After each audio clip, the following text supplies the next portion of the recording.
All right, Mike, here's a video, second part of this video. I wanted to show you where silicone's not a great restoration. Same style roof. If you look through here, you can see wrinkles, you can see some bubbles. This is exactly what we're seeing on that Walmart building, all the way right through here. And here's where they did a repair. This is using silicone, and this is exactly what you see. You come in here and see at one point, this all looked like that area right along there. They had a leak, they came in, they fixed it. But what they did is they trapped moisture in there. And you can see where that's now buckled and split. And if we do that over on the old Walmart building, my biggest fear is we're gonna have this everywhere, because I don't think we can get all that moisture out of there.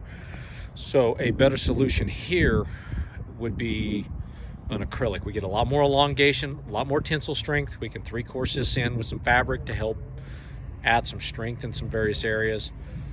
But that's kind of what scares me. Now, what I'd like to do to it is what we actually did right over here.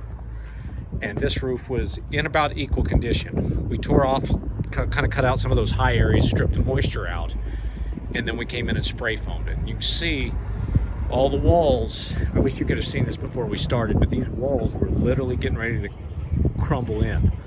So it saved him about $15,000 in tuck pointing work that had to be redone all the way around this building. And now you can see, now this is a silicone roof.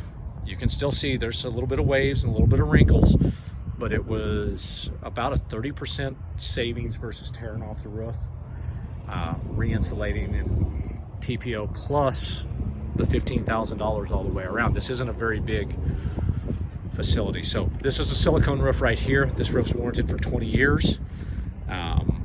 We expect this thing to go at minimum 20 years, and then to recoat it. Today's money, we're looking at less than $2 a square foot to get this recoated for another 20-year warranty. So this roof here is about 3-4 years old, so you can see it wears pretty well. And more importantly for the customer, 0 leaks. So I just wanted to show you a quick difference. Maybe you'd even want to send this along, you know, why we want to do some of the things that we're recommending.